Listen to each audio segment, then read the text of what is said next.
नमस्कार दोस्तों, मेरा नाम डॉक्टर राजेश चौधरी। स्वागत है एक बार फिर से आपका फिजिक्स गुरु doctor RC sir online learning platform पर। दोस्तों, आज हम आपके लिए class 11th collision of particles, कणों की संगत, इसके बहुत ही महत्वपूर्ण इंपॉर्टेंट एमसीक्यू क्वेश्चंस का कलेक्शन आपके लिए लाए हैं। अगर आप किसी भी कंपटीशन एग्जाम की तैयारी कर रहे हैं जिसमें UPSC, RPSC, IIT, JE mains, advance, NEET 11 12 और किसी भी स्टेट या फिर सेंट्रल गवर्नमेंट की एग्जाम की तैयारी कर रहे हैं तो आज का लेक्चर वीडियो आपके लिए बहुत ही इंपॉर्टेंट है। और हां दोस्तों, अगर आपने हमारा यूट्यूब चैनल सब्सक्राइब नहीं किया है तो इसे आज ही सब्सक्राइब करें और नोटिफिकेशन बेल दोस्तों जरूर प्रेस करें ताकि नेक्स्ट वीडियो जो हम अपलोड करेंगे वो आप लोगों को जो है वो माध्यम से मिल सके। तो दोस्तों स्टार्ट करते हैं आज का लेक्चर वीडियो। क्वेश्चन नंबर 7 देखिए, बड़ा इंपॉर्टेंट क्वेश्चन है। एक कण h ऊंचाई के एक क्षैतिज तल पर गिरता है तथा पुनः उछलता है। यदि प्रत्यास्थता गुणांक e है तो रेस्ट में आने से पहले टोटल डिस्टेंस कितना कवर करेगा। देखिए डायग्रामेटिकली अगर हम इसको समझें, मान लिया ये हमारे पास में कोई भी एक गेंद है, ये इस प्रकार से, और ये हो गई हमारे पास में सतह। अब आपको पता है कि प्रत्येक टक्कर के पश्चात में ऊपर से नीचे आई है, यहां से ये वापस रिबाउंस हो गई ऊपर, इतना गई, फिर वापस ऊपर से ये नीचे आ रही है, फिर वापस ये रिबाउंस हो गई। इस प्रकार से ये लगातार चलती जाएगी। अब धीरे धीरे आप खुद देख रहे हो कि इसकी हाइट जो है वो रिड्यूस हो रही है। क्यों? एनर्जी लॉस होने के कारण ऐसे। अब इसमें देखो, यहां आई, यहां से ये वापस ऊपर की तरफ चली गई ऐसे, फिर ऊपर से ये नीचे आ गई ऐसे, फिर यहां नीचे आई है, नीचे से रिबाउंस हुई ऊपर की तरफ, और ऊपर से वापस हो गई ये नीचे, इसमें नीचे से फिर गई ऊपर की तरफ। ऐसा ज्यादा नहीं बना पाएंगे, हमें इतना पता है कि ये इस प्रकार से मोशन कर रही। देखिए ये यहां से ऐसे, ये यहां से ऐसे, इस प्रकार से टकरा रही है, कॉलिजन हो रहा है। अब ये कह रहा है कि रुकने से पहले टोटल कितना डिस्टेंस कवर किया इसने। तो हमने कहा कि ये जो हाइट थी हमारे पास में, इसको h कह दिया। टकराने के पश्चात h1 हाइट हो गई फर्स्ट कॉलिजन के बाद, दूसरी टक्कर के बाद में h2 हो गई, तीसरी टक्कर के बाद में h3 हो गई, और इस प्रकार से ये hn तक चलेगा। तो आप ये कह सकते हो कि टोटल डिस्टेंस हमारे पास जो है वो कितना है, h plus twice of h1 twice of h2 plus twice of h3 plus dash dash dash dash, ये हमारे पास में हो जाएगा ट्वाइस ऑफ hn हो गया। अब देखिए प्रत्येक टक्कर के पश्चात जो हाइट कवर करती है वो कितनी है, यानी h1 इज इक्वल्स टू होगा e स्क्वायर h। सेम तरीके से h2 जो हमारे पास में है वो e की पावर 4h हो गया, h3 हमारे पास में जो है e की पावर 6h हो गया, और h की पावर n की बात करें तो e की पावर 2n इंटू h हो गया। ये ऑलरेडी हम थ्योरी में फंडा कर चुके हैं, तो ये सारी वैल्यू पुट कर देंगे। s is equals to h plus, देखिए 2 e स्क्वायर h, 2 e की पावर 4h, 2 e की पावर 6h, और प्लस करके dash dash dash dash 2 e की पावर 2n इंटू h। अब क्या होता है कि बच्चा ये 2 लगाना भूल जाता है, क्योंकि देखिए ऊपर जा रहा है और नीचे आ रहा था, डबल डिस्टेंस कवर हुआ। तो ओवरऑल में तो हम h कॉमन निकाल लेंगे, इसमें 1 आ जाएगा, और इस वाले नंबर के अंदर में देखिए आप 2e स्क्वायर कॉमन खींच लो, तो अंदर कितना बन जाएगा, 1 plus e square plus e की पावर 4 प्लस e की power 6 plus dash dash dash dash, ऐसे चलेगा हमारे पास में। अब जरा ध्यान से देखिएगा, ये सीरीज जो है आपके पास में ज्योमेट्रिक प्रोग्रेशन की दिख रही है और इनफाइनाइट सीरीज है। Sum of infinite number in geometric progression, गुणोत्तर श्रेणी में अनंत पदों का जो योग होता है वो होता है a अपॉन 1 माइनस r। ये कब होगा, जब r की वैल्यू 1 से छोटी होगी। r क्या है इसमें, r को हम कहते हैं सार्व अनुपात, सार्व अनुपात, कॉमन रेशियो कहेंगे। ये कैसे निकलता है, सेकंड डिवाइडेड बाय फर्स्ट, या थर्ड डिवाइडेड बाय सेकंड, या फोर्थ डिवाइडेड बाय थर्ड। हर एक नंबर को उसके पिछले वाले नंबर से डिवाइड करना है, क्योंकि अनुपात दे रखा है। तो मैं इसको इससे डिवाइड करता हूं तो ये मेरे पास आएगा ई स्क्वायर, इसको इससे डिवाइड करो तो बी स्क्वायर, इसको इससे डिवाइड करो ई स्क्वायर। अब देखिए ई जो है इसकी वैल्यू लेस देन 1 होती है, क्योंकि ये क्या है हमारे पास में कोफिशिएंट ऑफ रेस्टिट्यूशन, एक हो नहीं सकता, एक से ज्यादा हो नहीं सकता, तो ये फॉर्मूला यूज होगा। तो S is equals to H लिखा हमने 1 प्लस 2e²। अब देखिए ए क्या है, पहला नंबर, प्रथम पद, मैं यहां लिख देता हूं फिर कहीं गलती ना हो इसमें, प्रथम पद फर्स्ट नंबर है हमारे पास में, तो ये फर्स्ट नंबर कितना 1 हो गया अपॉन 1 माइनस आर हो गया e²। अब एलसीएम ले डालते हैं, h 1 प्लस ये बन जाएगा आपके पास में, देखो ये e² है, मैंने e लिख दिया, 2e² अपॉन 1 माइनस e² हो गया, इसमें एलसीएम लेते हैं, h ये बन जाएगा 1 माइनस e², इसको यहां शिफ्ट करें 1 प्लस e², ये माइनस है, देखो प्लस लिख दिया मैंने इसमें, ये है 1 माइनस e² प्लस 2e²। अब देखिए 2e² में से 1e² गया तो 1 बच गया, तो आपके पास में आएगा, रुकने से पहले जो टोटल डिस्टेंस कवर किया h यहां लिखा हुआ है, ये हो जाएगा हमारे पास में 1 plus e² upon 1 minus e²। अब ये आंसर ढूंढना है आपको, h 1 plus e² upon 1 minus e², तो ये हो गया, देखिए h 1 plus e² upon 1 minus e², A option. तो 7वें क्वेश्चन का करेक्ट आंसर हमारे पास में ए ऑप्शन दोस्तों। नेक्स्ट क्वेश्चन नंबर 8वां, जब दो द्रव्यमान m1 और m2 टकराते हैं, इनके सापेक्ष वेगों में परिवर्तन का अनुपात बताइए, ratio of their relative velocities कितनी होगी। तो हमने एक सिंपल सी चीज कही, देखिए डायग्राम मेंशन करते हैं। मान लो ये पहला पिंड है जिसका द्रव्यमान m1 दे रखा है और वेग u1 हो गया, ये दूसरा पिंड हमारे पास में है, m2 मास हो गया और वेलोसिटी u2 हो गई। टकराने के पश्चात after the collision mass same रहेंगे इसके, m1 हो गया, वेलोसिटी v1, और सेकंड बॉडी जो है उसका मास सेम रहेगा m2 और वेलोसिटी हो गई v2।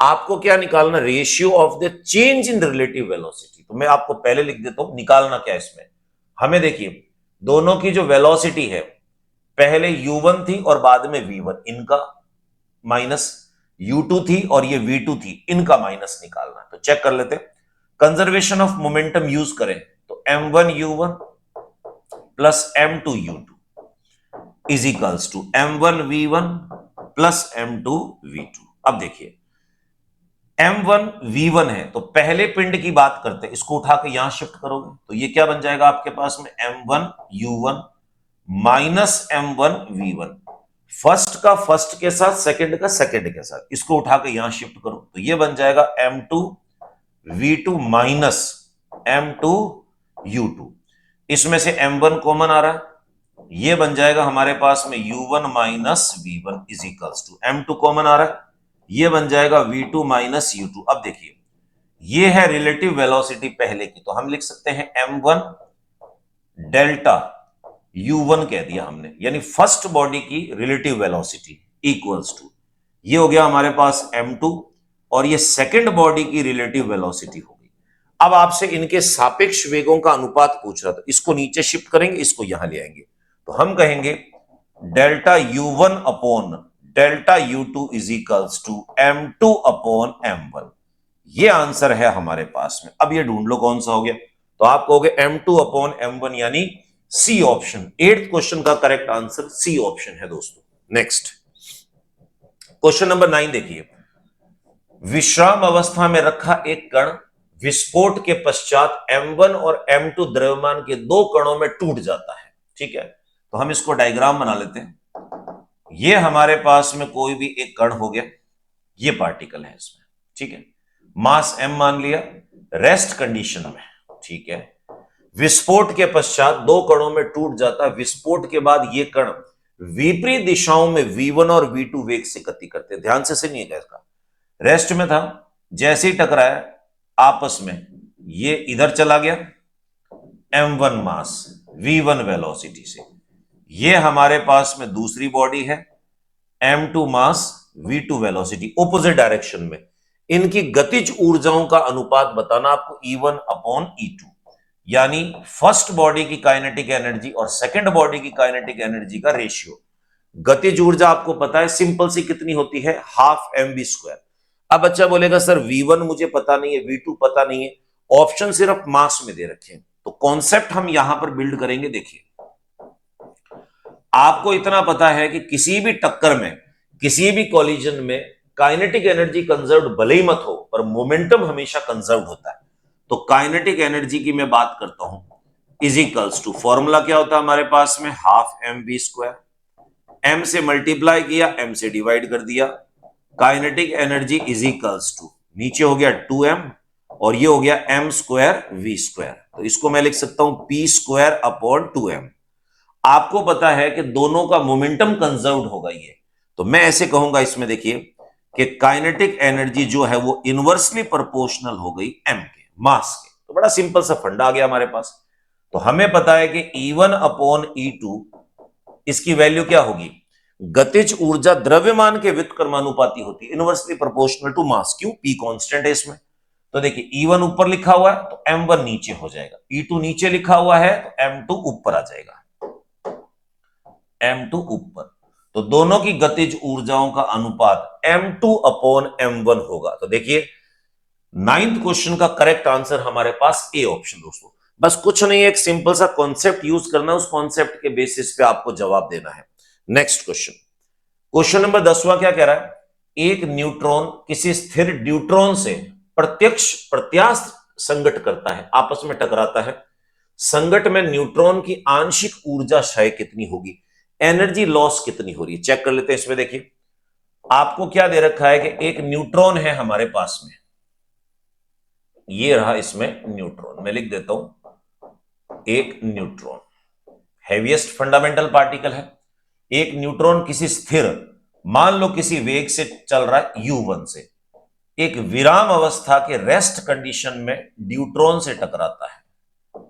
ड्यूट्रॉन से मास जो है डबल होगा प्रोटॉन का, तो हम कहेंगे रेस्ट कंडीशन में है, तो U2 इज इक्वल्स टू कितना हो गया, 0 हो गया हमारे पास में। अब ये कह रहा है कि टकराने के पश्चात में दोनों गति करना स्टार्ट करेंगे, न्यूट्रॉन भी चल रहा है। मान लो न्यूट्रॉन जो है, यहां लिख देता हूं मैं न्यूट्रॉन, इसकी स्पीड जो है वो हो गई v1, और दूसरा पार्टिकल हमारे पास में जो ड्यूट्रॉन है इसकी स्पीड v2 कह देते हैं, ड्यूट्रॉन स्पीड हो गई v2। अब ये मांग क्या रहा आपसे, ये कह रहा है कि न्यूट्रॉन में आंशिक ऊर्जा क्षय कितना होगा, यानी न्यूट्रॉन में एनर्जी लॉस जो है वो कितना होगा। देखिए ऊर्जा क्षय जो है वो अनुपातित होता है, कैसे निकालते हैं, बड़ा सिंपल सा। देखिए ऊर्जा क्षय अगर निकालना है, ऊर्जा क्षय एनर्जी लॉस किसका निकालना है आपको, ये न्यूट्रॉन का निकालना है। तो हम कहेंगे change in energy divided by initial energy कितनी थी। अब चेंज इन एनर्जी कैसे निकालोगे कि भाई पहले एनर्जी कितनी थी माइनस बाद में कितनी एनर्जी हो गई, तो चेंज निकालेंगे। तो ये न्यूट्रॉन यहां लिखा हुआ है और ये न्यूट्रॉन यहां लिखा हुआ है, इन दोनों की एनर्जी का वेरिएशन चाहिए मुझे। तो मैं एक सिंपल सा फंडा आपके सामने यूज करता हूं, इसको मैं कह सकता हूं कि E1 माइनस E2 अपॉन करके हमने लिखा E1। अब देखिए दोस्तों E1 मतलब न्यूट्रॉन की इनिशियल एनर्जी, तो हाफ mv² यूज करेंगे, तो ये हो जाएगा हाफ मास ऑफ न्यूट्रॉन और ये हो जाएगा u1², ठीक, minus half mass of neutron और बाद में इसकी वेलोसिटी हो गई v1²। v1 की वैल्यू आपको निकालनी पड़ेगी, डिवाइडेड बाय करके ये बन जाएगा हाफ मास ऑफ न्यूट्रॉन और ये हो जाएगा u1²। क्लियर, सिर्फ और सिर्फ पहले इसकी वैल्यू निकाल के यहां रिप्लेस करनी है। तो देखिए मास of neutron, mass of neutron, mass of neutron cancel out हो रहा है, half half half cancel out हो रहा है, बचेगा क्या आपके पास, यहां पर बचेगा u1² माइनस v1² अपॉन करके ये बना u1²। अब इसको यहां रोक देते हैं। आपको ये निकालना है कि टकराने के पश्चात न्यूट्रॉन की जो वेलोसिटी है वो कितनी है। तो दोस्तों आप लोगों को फॉर्मूले बता रखे हैं कि टक्कर के पश्चात v1 v2 कैसे कैलकुलेट करते हैं। तो मैं ये कह सकता हूं v1 is equals to, formula होता है m1 minus m2 upon m1 plus m2, यहां बन जाएगा u1 plus 2 m2 u2 upon बन गया हमारे पास में m1 प्लस m2। अब आप खुद देखिए U2 की वैल्यू 0 है, तो इसका मतलब ये जो कंपोनेंट है आपके पास में ये तो 0 हो गया इसमें, ठीक है। M1 में न्यूट्रॉन को मान लेता हूं, M2 में ड्यूट्रॉन को मान लेता हूं, दोनों के मास लेने हैं इसमें, ठीक है। तो V1 is equals to mass of neutron और ड्यूट्रॉन की बात करें, बड़ा सिंपल सा फंडा है, तो मैंने लिख दिया mass of neutron minus mass of deuteron upon करके mass of neutron plus mass of deuteron into U1। अब देखो दोनों में रिलेशन क्या है, हम लमसम ये मानते हैं कि प्रोटॉन और न्यूट्रॉन इन दोनों के द्रव्यमान सेम होते हैं, और जो ड्यूट्रॉन होता है हमारे पास में इसका मास डबल है मास ऑफ प्रोटॉन का, तो मैं ये भी लिख सकता हूं डबल होगा मास ऑफ न्यूट्रॉन का। तो जहां जहां ड्यूट्रॉन है वहां डबल लिख दूंगा मैं न्यूट्रॉन का, तो इक्वल्स टू मेरे पास क्या बनेगा, मास of neutron minus twice of mass of neutron upon mass of neutron plus twice of mass of neutron, और ये बन गया आपके पास में U1। mn कट गया, तो V1 इज इक्वल्स टू ऊपर है -1 अपॉन ये बन गया आपके पास 3U1। माइनस ये बता रहा है कि ऑपोजिट डायरेक्शन में जाएगा, परंतु यहां पर स्क्वायर लिखा हुआ है तो मैं इनकी जो वैल्यू है वो रिप्लेस कर देता हूं, तो इक्वल्स टू मैं यहां लिख रहा हूं क्योंकि यहां जगह नहीं है इसमें। देखिए U1 की वैल्यू एज इट इज लिखेंगे U1 square minus V1 square, इसका स्क्वायर करना है तो ये बन जाएगा 1/9 U1 स्क्वायर अपॉन ये बन जाएगा U1 का square, U1 square common cut गया, 1 - 1/9 आपके पास बचेगा ये 9 - 1 8/9, ये हमारे पास एनर्जी है। तो ऊर्जा में क्षय जो है न्यूट्रॉन में वो हमारे पास होगा 8/9।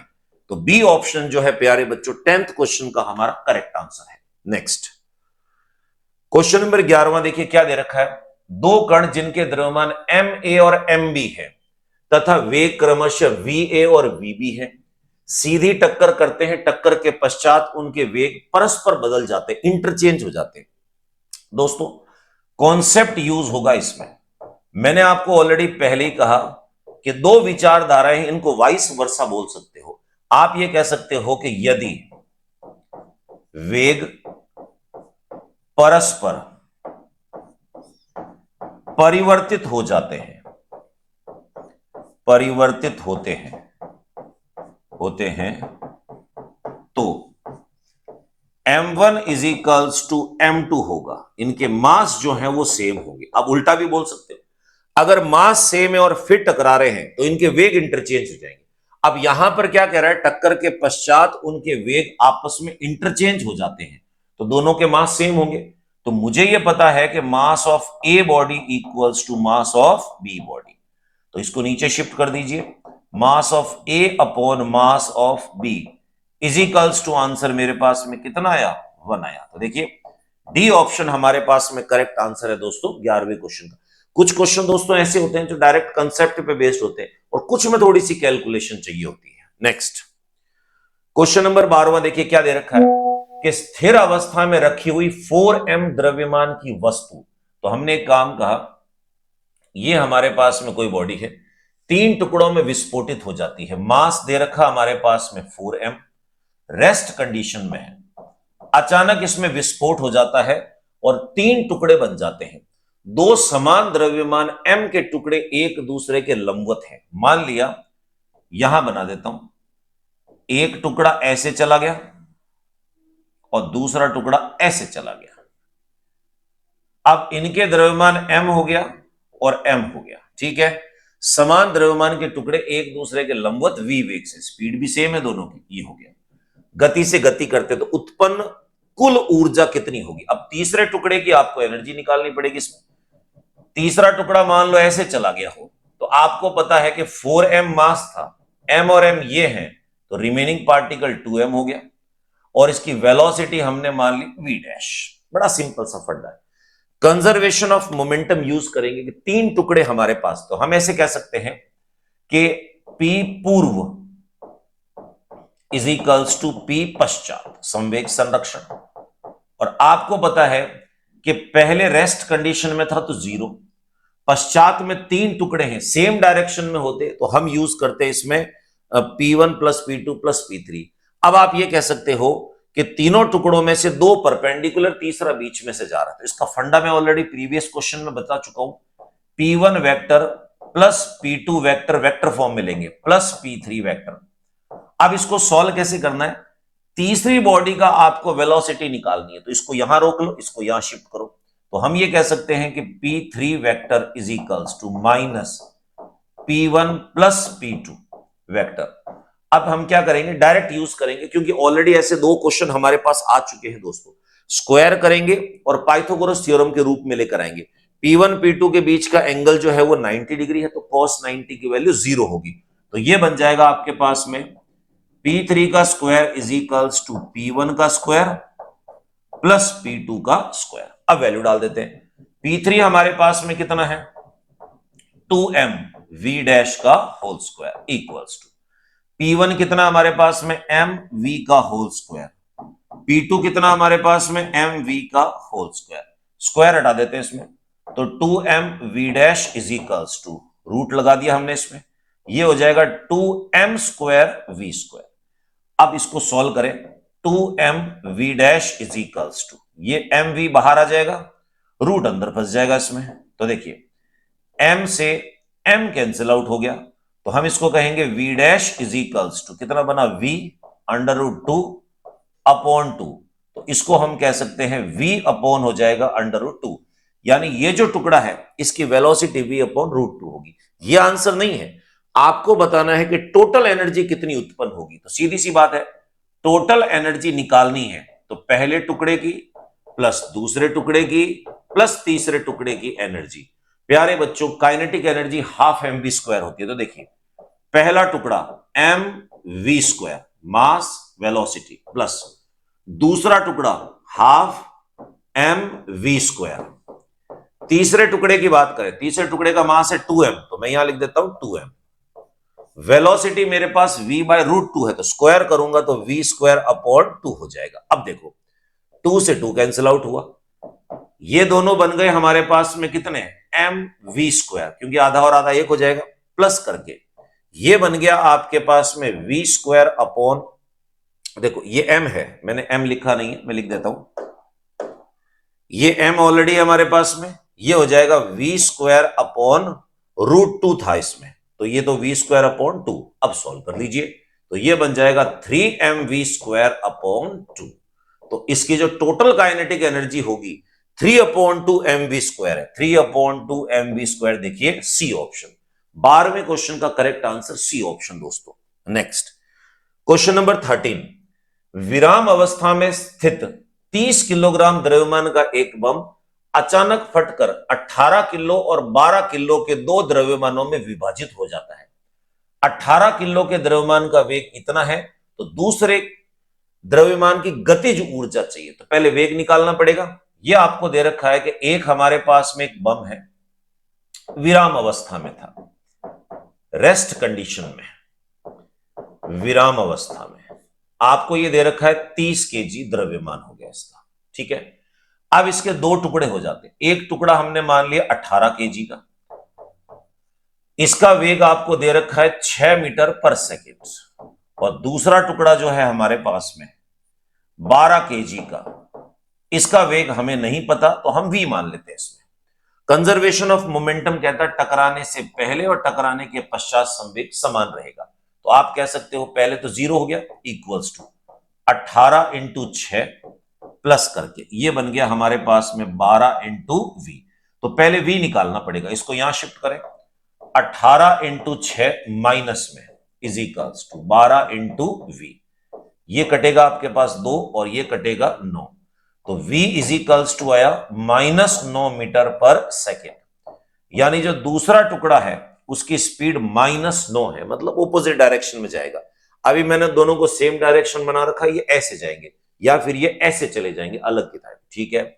फिर आपसे पूछ रहा है कि दूसरे की गतिज ऊर्जा बताइए, तो E2 is equals to half, mass कितना है दूसरे वाले का 12, वेग हमारे पास में कितना -9 का स्क्वायर, ये कट जाएगा इससे 6 इंटू ये हो गया 81 इज इक्वल्स टू 6 8 जा 48, 486 जूल, 486 जूल यानी 13 क्वेश्चन का करेक्ट आंसर सी ऑप्शन है दोस्तों। नेक्स्ट क्वेश्चन नंबर 14, दो गोलाकार द्रव पिंडों के मध्य अप्रत्यास्थ टक्कर हो रही है। प्यारे बच्चों ध्यान से देखिएगा, अगर हमारे पास में टक्कर पूर्णतः प्रत्यास्थ है, पूर्णतः प्रत्यास्थ टक्कर है, पूर्णतः प्रत्यास्थ टक्कर है, परफेक्टली इलास्टिक कोलिजन है, तो इसमें क्या होगा, संवेग मोमेंटम प्लस गतिज ऊर्जा काइनेटिक एनर्जी, ये दोनों जो है वो संरक्षित रहेंगी, ये दोनों कंजर्व्ड रहती हैं, संरक्षित रहेगी। कब होगा, जब टक्कर पूर्णतः प्रत्यास्थ होगी। मान लो अगर टक्कर मेरे पास में अप्रत्यास्थ है, अप्रत्यास्थ टक्कर है, इनइलास्टिक कोलिजन है, तो इसमें केवल और केवल संवेग संरक्षित रहेगा, संवेग संरक्षित रहेगा, संरक्षित कंजर्व्ड रहेगा। क्यों, काइनेटिक एनर्जी में लॉस होगा। और अगर मान लो मेरे पास में टक्कर पूर्णतः अप्रत्यास्थ है, पिंड टकराने के बाद चिपक जाते हैं, पूर्णतः अप्रत्यास्थ टक्कर है, प्रत्यास्थ टक्कर है, तो मेरे प्यारे बच्चों यहां पर भी केवल और केवल संवेग संरक्षित रहेगा, गतिज ऊर्जा में लॉस सबसे ज्यादा है। अब यहां टक्कर अप्रत्यास्थ दे रहा है, पूर्ण गतिज ऊर्जा संरक्षित रहेगी, गलत। पूर्ण स्थितिज ऊर्जा संरक्षित, गलत। रेखीय संवेग संरक्षित नहीं रहेगा, गलत। यही तो अकेला है, रेखीय संवेग संरक्षित होता है। 14 क्वेश्चन का हमारा करेक्ट आंसर प्यारे बच्चों डी ऑप्शन है।